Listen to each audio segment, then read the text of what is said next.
Hi everybody, Donna L. Holloman here. This is my vlog called The Spiritual Archer. The Spiritual Archer, like I said, every time is based on an ebook that I just launched not long ago called Stranger on an Elevator.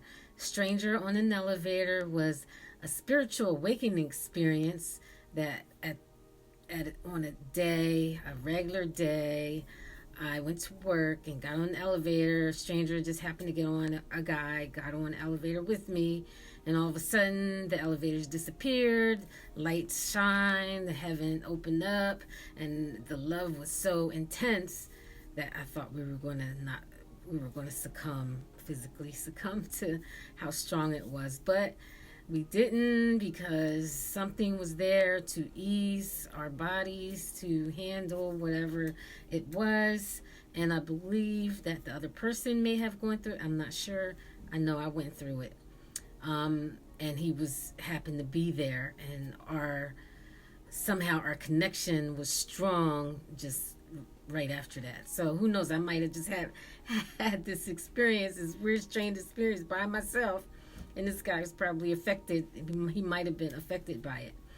I'm not sure, but anyway, I was runner meaning the guy on the elevator.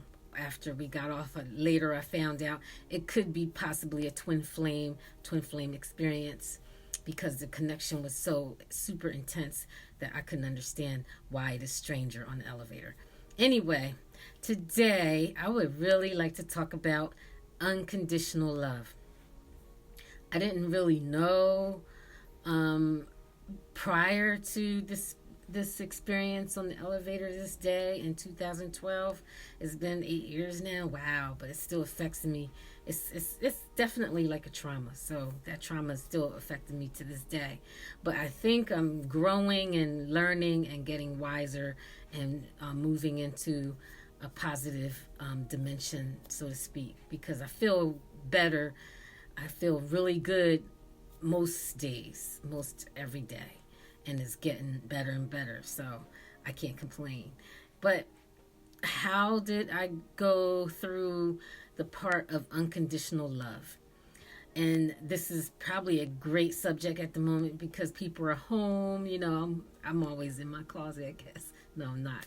I'm always doing a lot of other things. But this is my vlog is just definitely raw and uncut. There's no planning.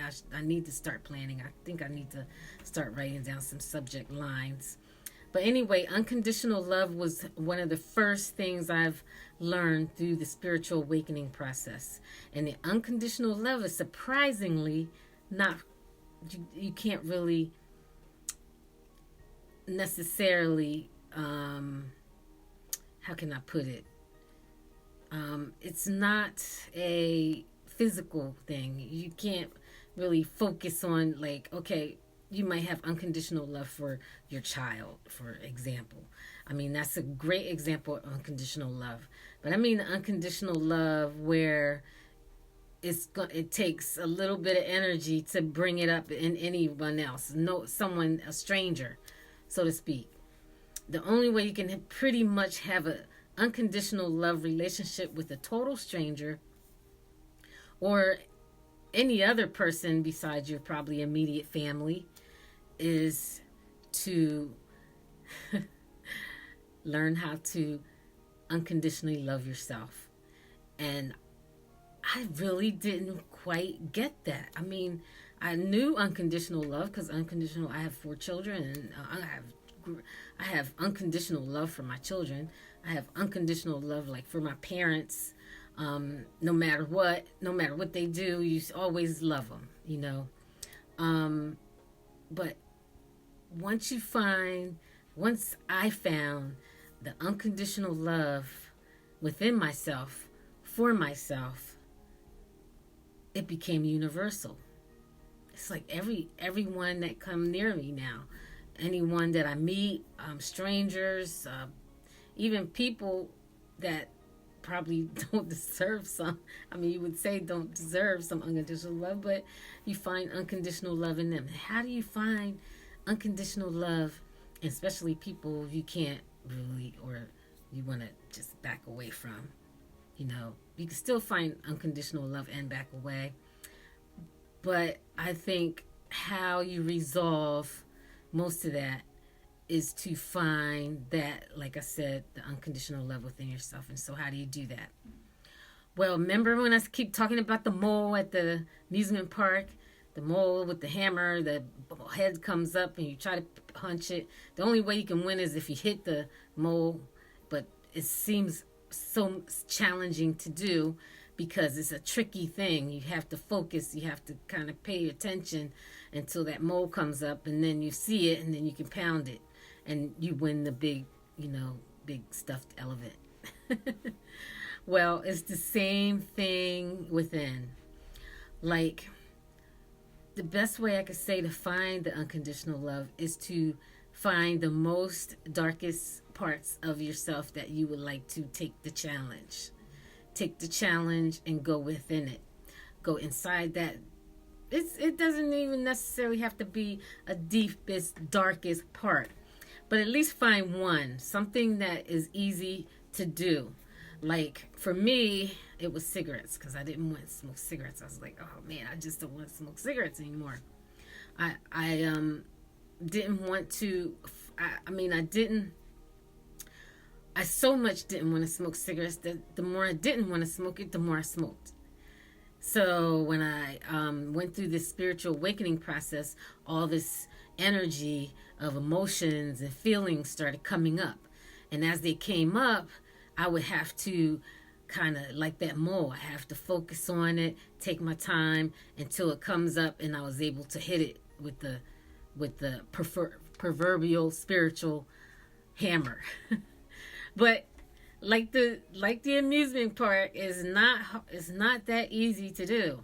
So to make it easier is that you practice and you practice and you practice and you practice and you practice and you practice and more practice.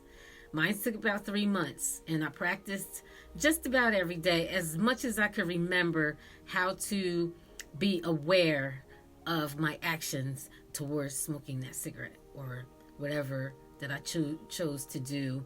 Like whatever you choose to pick as your little demon. So to speak, you're going to pick your little demon, and you're going to practice on that one little demon until one day it just goes. I mean, it's so uncanny and it's so real that you can actually feel the energy of that demon, of that one little demon, go away. And then if you have the same situation come up again, unconditional love, you won't feel a thing. It's like, it is what it is. And that's unconditional love. Because once that cigarette left me, I can be around cigarettes. No bother. It's like, be yourself. Unconditional love. So, without further ado, that's a little tidbit on how to find unconditional love when you need it most. And that takes some practice. So hopefully you get something out of this. If you did, give a shout out, have a like, subscribe to my YouTube channel. I really appreciate that. And I hope that I can help you, as so many people on YouTube, big or small, has helped me through my spiritual awakening process. And I really hope that this vlog, The Spiritual Usher, can help you too. And please don't forget, check out my new ebook. It's only 30 pages right now, but I'm going to add to it. So if you buy it once, I believe I can add to it to make it the 4 parts. I'm making it 4 parts. Once the 4 parts are done, then I'll create the paperback, and the paperback will be ready. So if you purchase it now, you'll have it for your library, and by the time you're ready to go read it, you'll have the whole book, hopefully. I'm still trying to figure that out because I'm very new at writing, and I'm very new, at writing books like this. It's a nonfiction, Stranger on an Elevator. check it out. It should be a link in the box below. And I appreciate all the people who have purchased my book. It's ebook Kindle right now, and it's the reason why it's on a Kindle, because it's 30 pages. You have to have at least 100 to make a paperback. So after I do the second part, third part, fourth part, then I'll create a paperback. So thank you again for stopping by, and I really appreciate it. And I wish everyone good prosperity and health. Take care. Unconditional love. Namaste.